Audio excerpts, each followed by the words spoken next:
महाराज। और जब धन सम्मुख में जिसके लिए पूरी जिंदगी निकाल दी, भाई बंधु कुटुंब कबीला नाते रिश्ते सब जिसके साथ में विवाद कर कर कर निकाल दिया, वही धन किसी काम नहीं आया और आखिरी में पड़ा ही रहे, किसी काम का। इसीलिए शायद शास्त्र कहते हैं प्रथम सुख निरोगी काया, द्वितीय सुख घर में माया। अर्थात ये दूसरा सुख है कि घर में धन हो, पर पहला सुख तो क्या है? जम के बोलो, निरोगी काया हो, अर्थात हमारा शरीर स्वस्थ हो। और जब शरीर स्वस्थ होगा तो सारा सुख अपने आप मिल जाएगा। उस सुख को हम भोग सकते हैं, उस सुख में हम आनंदित हो सकते हैं। भीष्म पितामह के जितने भाई गंगा मैया ने पानी में डुबोकर मार दिए, केवल आखिरी के भीष्म पितामह को शांतनु बचा लेते हैं कि इसको मत मार। गंगा जी उसको छोड़ देती है, छोड़ा कि नहीं छोड़ा, और वो भीष्म पितामह, वो देवव्रत जीवित रहे।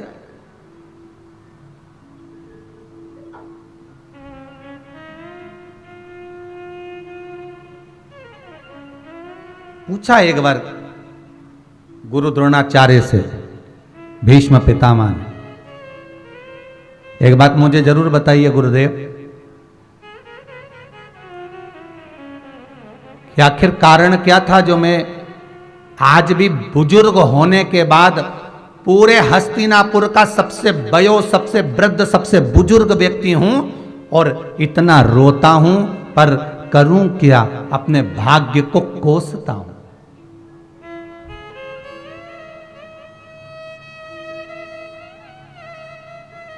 पितामह, आप ही ने तो भगवान शिव की आराधना करी थी और भगवान शंकर से वर प्राप्त करा, देवताओं से वर प्राप्त करा कि मैं इच्छिक मृत्यु का वर मांगता हूं, कि मैं जब मरूं तो अपनी मर्जी से मरूं। मेरे को लगे कि अब मुझे मरना है तो मेरे सामने मृत्यु आए, मेरे सामने मेरे प्राण छूटते समय तब यमराज मुझे लेने के लिए आए। ये तुमने मांगा है, आखिर क्यों? क्या जन्म था भीष्म पितामह का? पूर्व में थे क्या?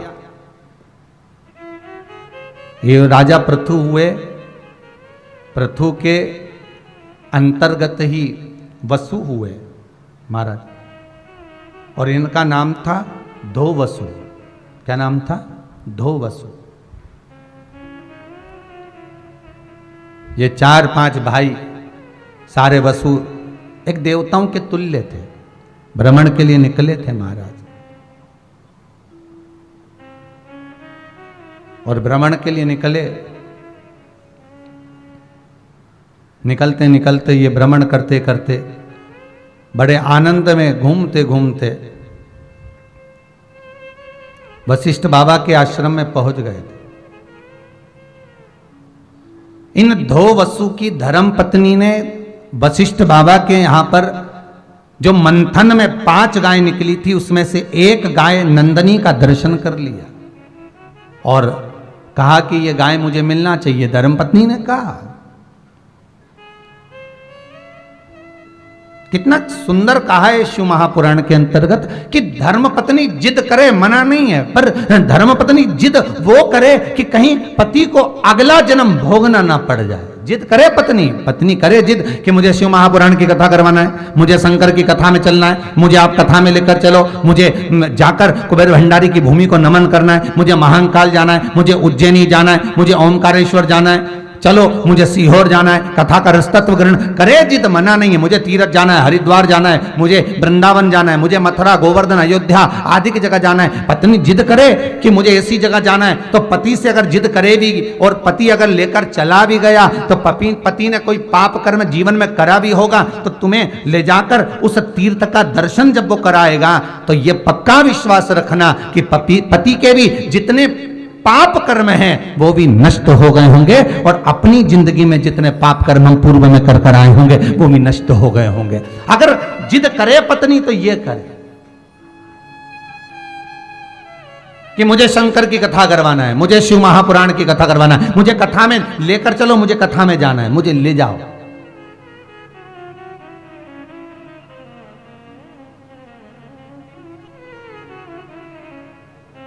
तो समझ लो, पत्नी जिद करे,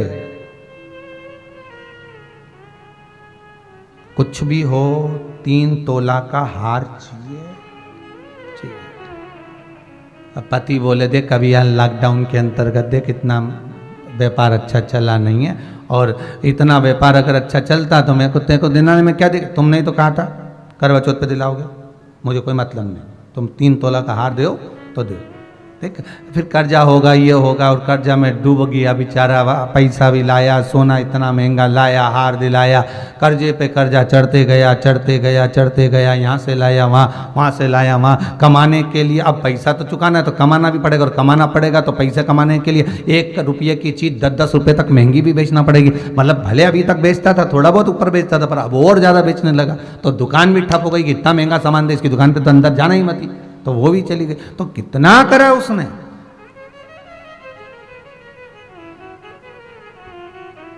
पत्नी अगर जिद करे तो करे सत्संग में जाने की, करे कथा स्मरण में जाने की, कथा में भगवान की भक्ति में डूबने के लिए पति से कह सकती है चलो कथा आ रही है महाराज जी की, जरा खोलो टीवी, चलो जरा रात्रि को आधे घंटे फ्री हैं, कथा सुन लेते हैं, फिर सोएंगे, 15-20 मिनट तो सुनी तो लो। पति के टाइम नहीं हो, तू कथा सुना रही, अरे सुनो तो सही, 5-10 मिनट सुन लो, बस इतना। एक बार पत्नी कथा की ललक बस पति को लगा दे, फिर पत्नी बस इसके बाद में तो पति अपने आप सुन लेगा। क्यों पारा सर जी सही है? तुम्हारी कथा चल रही है ऐसा लग रहा है।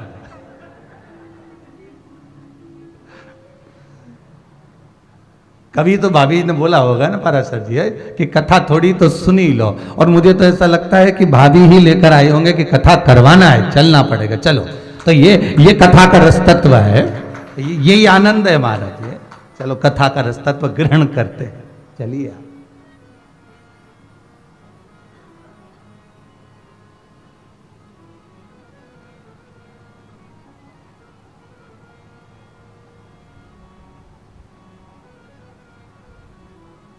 वो कहे ना, बलम मोहे ले चल रे तू विश्वनाथ सरकार, बलम मोहे ले चल रे,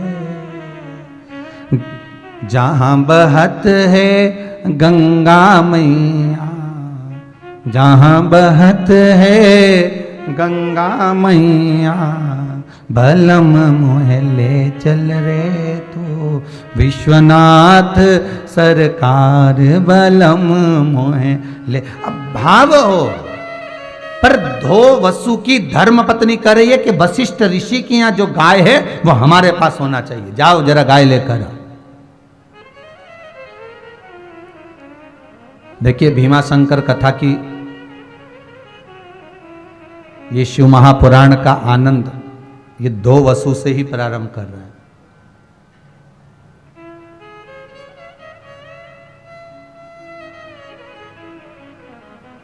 कर्म अच्छा करिए, भगवान को मिलन हो, इसलिए आपको कहा था सजन रे झूठ मत बोलो, प्रभु के पास जाना है, न हाथी है न घोड़ा है, वहां पैदल ही जाना। शंकर के साथ कैलाश जाओगे प्राण छूटते समय तो शंकर पैदल चलेंगे, तुम्हें नंदी पर बिठाएंगे। नरसिंह जी का चरित्र याद करना।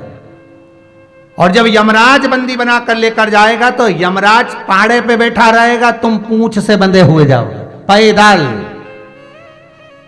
और बोल भी नहीं पाओगे क्योंकि मुड़ के देखता भी नहीं है, वो तो सीधा ही चलता है। और जब जब मुड़ता है तो ठोकता अलग है, इसीलिए कोई बोलता ही नहीं है कि साहब पीछे पलट के देखो हमें कितना कष्ट हो रहा है। यमराज जब बंदी बना के ले जाता तो एकदम मुदगल उदगल लेके पहाड़े पे बैठ के बढ़िया मोजा जूता सब पहन के जो चले यमराज। देखा यमराज को बढ़िया है, खूब जोरदार बेहतरीन ब्लैक ब्यूटी जोरदार, और मूछ पे ताव बेहतरीन काजल माजल लगा के, और शानदार तरीके से फिर चला। और शास्त्र के गरुड़ पुराण कहती है जब जीवात्मा पीछे से चिल्लाती है, उसको जब कष्ट होता है, भूख लगती है, चिल्लाती है, अरे यमराज अरे कुछ तो दे दे, दया तो कर दे, अरे ओ थोड़ी बहुत तो दया कर दे।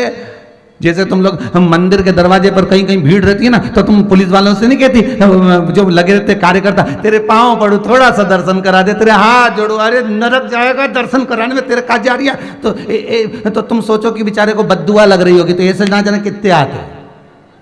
तो इसलिए जो मंदिर में जो खड़े रहते हैं ना द्वारपाल, वो दया नहीं खाते, वो कहते हो चलो भैया जाओ, आए हो दर्शन करने के, धक्का तो खाना ही पड़ेगा।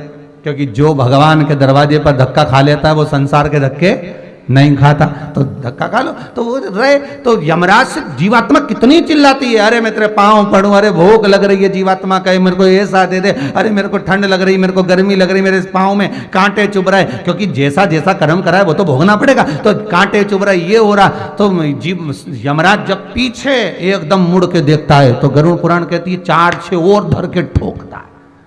तो तुम्हें हम तो समझा रहे हैं, अगर ऊपर जाओ और ऐसी कोई बात हो तो बोलना ही मत।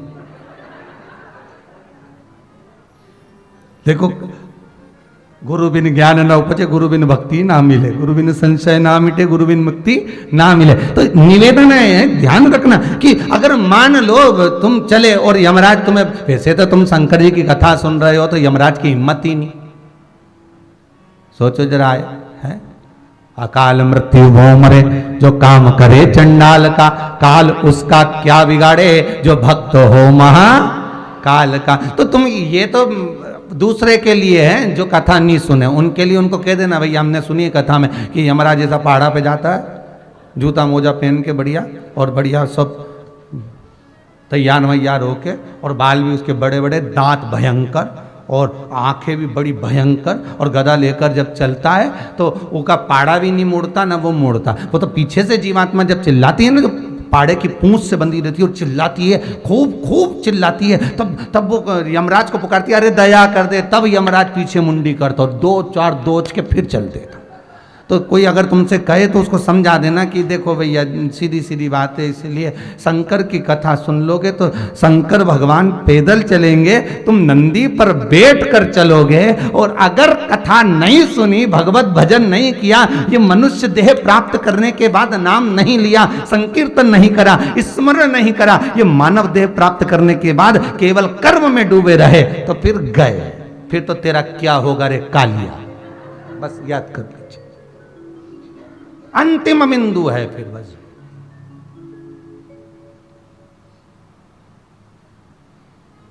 अंतिम बिंदु।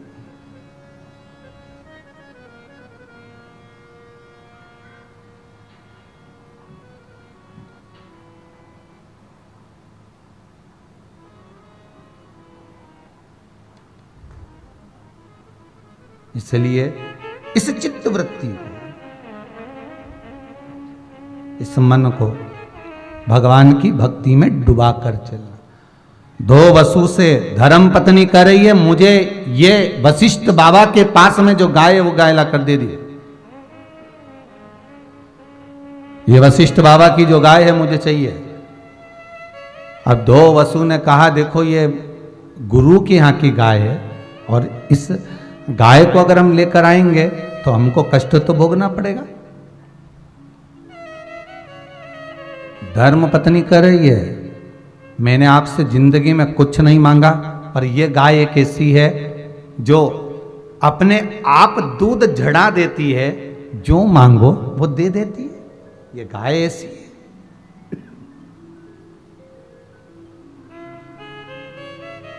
बेकार कर्म करने पर पाप बढ़ता चले जाता है, पुण्य समाप्त होते चले जाता है।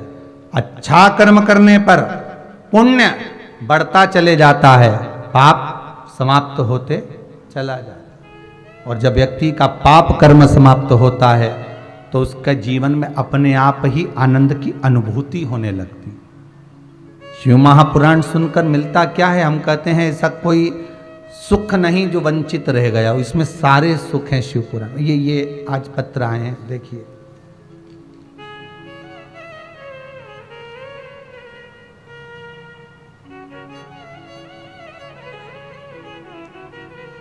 कोई सोनू जी हाड़ा है। गुरुजी, मेरे पति की तबीयत खराब होने की वजह से उनकी गोली दवाई चल रही थी, पर आपके अधिक मास में बताए गए उपाय से उसकी दवाई छूट गई है। बिना दवाई जो रह नहीं पा रहे थे, आज वो बिना दवाई के रह रहे हैं। बस उनकी सांस फूलती है, अब वो ठीक कर दें बाबा। कोई बैठे हैं सोनू जी हाड़ा, आए हुए हैं? देना भैया माइक।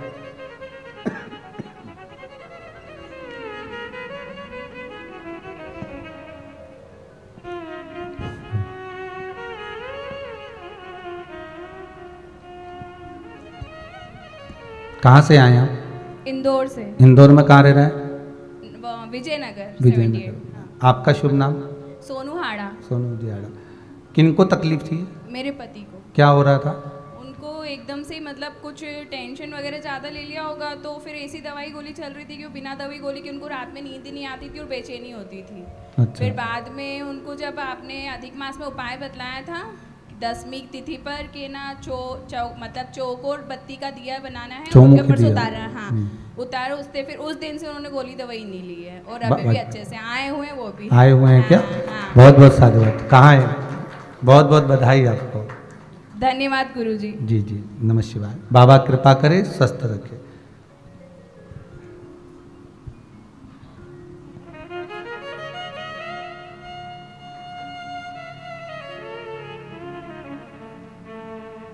ये बाबा की कृपा है, आपका विश्वास। एक और पत्र है, बाबा की कृपा से मेरे बेटे ने पशुपति नाथ के व्रत की है, जिससे उसका बिजनेस चालू हो गया। पुरानी गाड़ी से शुरू किया है, कृपा बनाए कि नई गाड़ी आ जाए। बाबा देगा वो तो बाबा के हाथ में। श्याम जी वर्मा, आप भी इंदौर से आए, बैठे हैं क्या यहाँ पर? श्याम जी वर्मा बैठे हैं? कहाँ से? इंदौर से आप? देव जरा माइक देव जरा।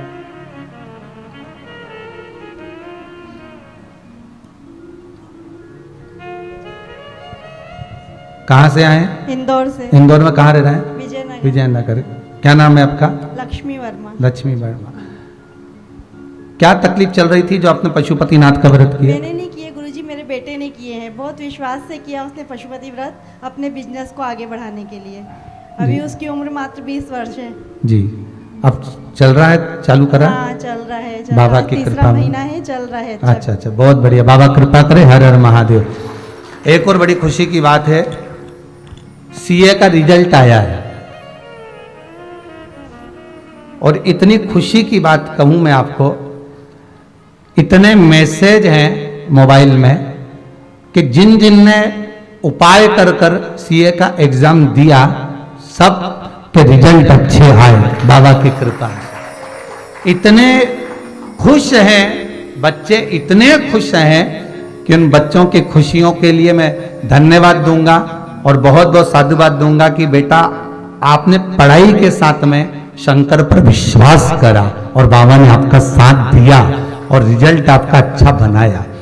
ऐसा कोई दुख नहीं, ऐसी कोई तकलीफ नहीं जिसका निवारण ना हो सके। बस विश्वास पूर्ण रखोगे तो शंकर सामने, शिव सामने। आप विश्वास रखिए। बाबा का एक आज कोई आए थे, वो उनके जीजा जी की तबीयत गड़बड़ थी, स्वास्थ्य ज्यादा खराब था, आए हुए हैं। तो वो कह रहे थे गुरुजी हमारे जीजा जी को कैंसर हो गया था, वो कैंसर में हमने त्रिजुगी नारायण का पानी पिलाया, उसके बाद आराम है? त्रिजुगी नारायण के पानी से आराम है कि नहीं है? माइक देना जरा।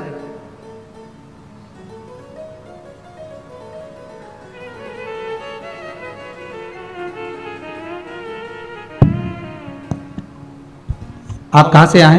जसवंत नगर, जिला इटावा। इटावा उत्तर प्रदेश। हाँ, उत्तर प्रदेश। क्या नाम है जीजा जी का? देवेंद्र गुप्ता जी। जी।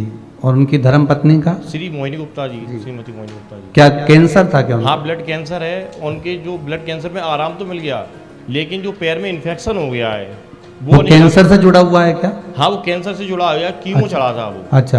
वो कीमो होता है, उससे कहीं या तो कीमो साइड इफेक्ट, डॉक्टर भी नहीं जान पा रहा है। अपोलो हॉस्पिटल में दिल्ली एडमिट है अभी वो। डॉक्टर ने कैंसर के लिए क्या बोला है?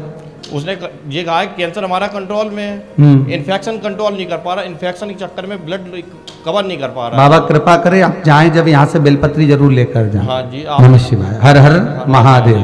तो ऐसी कृपा है कि त्रिजुगी नारायण का जल जो इन्होंने दिया, उससे कैंसर में जो रोग हुई है वो बाबा ही कर सकता है। दुनिया में कोई अगर है तो वो विश्वनाथ, वो शंकर, शंभु, त्रिकालदर्शी, कैलाशी ही कर सकता। हम तो केवल एक निमित्त है, हमारी केवल एक निमित्तता। और शंकर के चरणारविंद का जो रसतत्व, कर्म का भोग मनुष्य को भोगना है, ये निश्चित है। इसलिए बार बार कहते हैं कि कर्म भले किसी से मत डरो। शिव महापुराण की कथा कहती है अपने माता पिता से नहीं डरना, मत डरो, भगवान से नहीं डरना, मत डरो, धर्म और शास्त्रों से नहीं डरना, मत डरो, अपने अड़ोसी पड़ोसी से नहीं डरना, मत डरो, अपने मोहल्ले से नहीं डरना, मत डरो, घर में किसी से नहीं डरना, मत डरो, किसी संत महात्मा जोगी सन्यासी तपस्वी से नहीं डरना, मत डरो, धर्माचार्यों से नहीं डरना, मत डरो। पर शास्त्र कहता है अपने कर्म से जरूर डरना, क्योंकि कर्म का भोग तो परमात्मा को भी भोगना पड़ता है। ये भीष्म पितामह की जो उम्र बड़ी है और भीष्म पितामह जो मृत्यु की सैया पर पड़े हैं और मौत को मांग रहे हैं, उसके लिए भी भीष्म पितामह को कर्म का भोग भोगना पड़ा। और वो भोग था, धर्म पत्नी कह रही है कि मुझे गाय चाहिए और ये गाय मुझे लाकर दो, भले वशिष्ठ ऋषि की हो, हम किसी की वस्तु क्यों लें।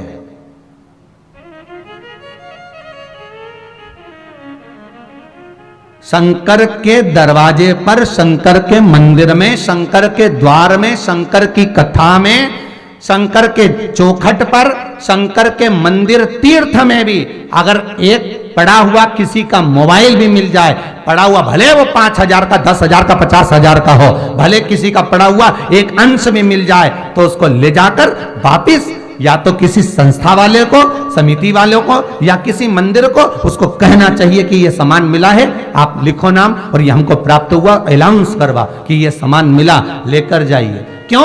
हम भले वो 5,000, 10,000, 15,000, 20,000 का सामान लेकर चले जाएंगे, एक मोबाइल हम लेकर चले भी गए, एक रकम हम लेकर चले भी गए, एक वस्तु हम लेकर भी चले गए, पर मानना जिस तारीख को तुम्हें वो सामान मिला है उसी तारीख तक इंतजार करना कि तुम्हें धूल नहीं चटा दे तो पक्का है। क्योंकि शंकर के दरवाजे का एक एक कंकर शंकर है, तो उसके दरवाजे पर अगर पड़ा हुआ कोई वस्तु मिली है और किसी की चोरी हुई वस्तु, किसी का पड़ा हुआ सामान, हम उसी को दे दें, क्योंकि हमें शंकर की कृपा चाहिए, वस्तु नहीं, हमें सामान नहीं। हमें शंकर की अगर कृपा हो जाएगी तो ऐसे 5-10 हजार, 50,000 के मोबाइल तो ढेर पड़े मिलेंगे तुम्हारे दरवाजे पर।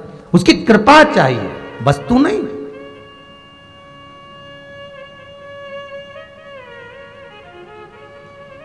खुला पड़ा सामान है, हम कुछ सामान, यहां शिव महापुराण की कथा कहती है कंस का जन्म तो याद करो कि काय से हुआ था। मात्र कुबेर के दरवाजे का एक द्वारपाल है वो कंस पूर्व समय में, और गया का केवल एक बगीचे से फूल तोड़ कर लेकर आ गया और कुबेर ने वो फूल शंकर भगवान को चढ़ा दिया। और भगवान भोलेनाथ ने कह दिया कुबेर तेरा द्वारपाल जो फूल लेकर आया है वो चोरी कर लाया, इसलिए उसको राक्षस बनना पड़ेगा, असुर बनेगा और उसकी मृत्यु स्वयं कृष्ण करेंगे, क्योंकि वो तेरे दरवाजे का द्वारपाल है और उसने गलती करी है। हम अगर किसी के बगीचे का फूल भी तोड़ रहे हैं तो उससे कहकर तोड़ो, हमें फूल चाहिए, हम ले सकते हैं क्या, हमें सामग्री चाहिए, हम उठा सकते हैं क्या, बोल कर लो। अगर वो मना कर दे तो नहीं लेना, पर चोरी नहीं करनी, उस पर विश्वास करना। किसी का वस्तु, किसी का सामान मिल भी गया, वापिस देना, जिससे हमको ऐसे हमारे पास में 50 पड़े रहे। हमें करना क्या? बाबा दे हमको, ढेरों में दे, संपदावान बना, आनंदवान।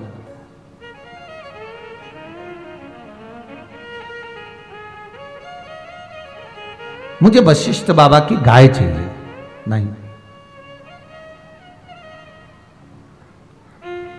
गए 2 वसु वशिष्ठ बाबा के पास में,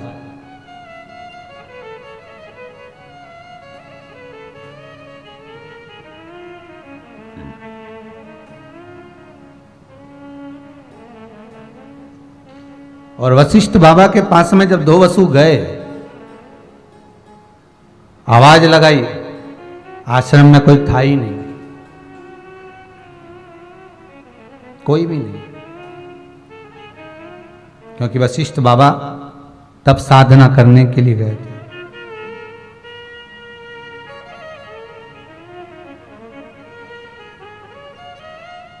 और जब तब साधना करने के लिए वशिष्ठ बाबा गए हुए थे, उस समय पर दो वसु वापिस आवाज लगाया पर नहीं मिले, प्राप्त नहीं। देखा कोई भी नहीं है, गाय को खोला, दो वसु लेकर अपनी धर्म पत्नी के पास चले गए। धर्म पत्नी को जब गाय दे दी, धर्म पत्नी लेकर चली गई। वशिष्ठ बाबा आए तो गाय नहीं थी, उन्होंने ध्यान लगा कर देखा कि मेरी गाय कहां चली गई, लेकर कौन गया है? क्रोध आ गया। क्रोध में आकर कहा, ए वसुओं, मैं तुम्हें श्राप देता हूं कि तुम्हें देवलोक से मृत्यु लोक में जाना पड़ेगा, और मृत्यु लोक में जाकर तुम जन्म लोगे और जन्म लेकर तुम्हें मरना पड़ेगा।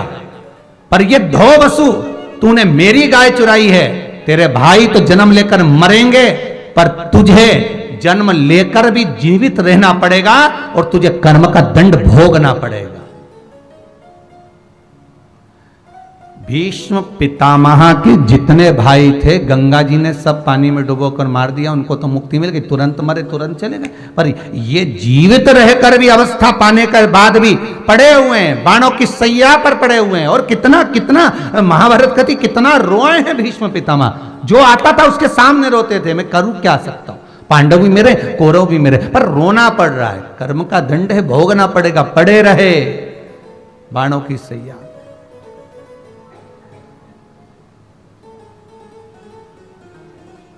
पड़े हुए रो रहे हैं, बिलख रहे हैं।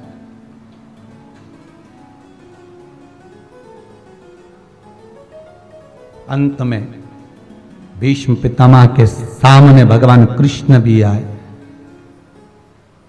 पूछा, कौन से कर्म का दंड है मेरा? भगवान कृष्ण कहते हैं, मैं क्या बताऊं, बहुत ध्यान देना। किसी के पांव में चोट लग गई, किसी का हाथ टूट गया, किसी का एक्सीडेंट हो गया, किसी को कुछ घात हो गई, तो ये मत कहना, हमारे मुंह से ये ना कहा जाए कि वो कर्म का दंड भोग रहा है। भगवान सबकी, भैया देखो क्या पता क्या योग संजोग होगा जो ऐसा हो गया होगा, हो सकता है ऐसा योग बन गया होगा। पूरी कोरोना महामारी में ये बड़ा देखने को मिला साहब। गली के अंदर मोहल्ले में जैसे ही एम्बुलेंस आई और किसी को लेके गई, तो बाकी के लोग तो था ही ऐसा, तो तुरंत, इसलिए वो तो देखो भाई, कर्म का दंड तो भोगना ही पड़ेगा।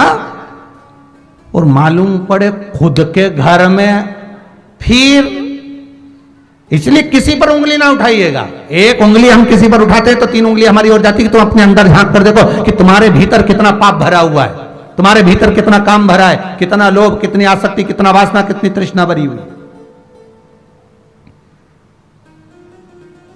वो तो भोलेनाथ जी को धन्यवाद दो, हर पल हर घड़ी कि पूरे लॉकडाउन में इधर कोरोना महामारी चल रही थी, इधर शिव महापुराण की कथा चल रही थी, तो आपका विल पावर मजबूत करती रही ये शंकर की कथा। पूरी बीमारी में जो कोई बीमार पड़ा भी तो तुम लोटा लेके शंकर जी के मंदिर पहुंच गए, चढ़ा दिया, बाबा लाज रखिए।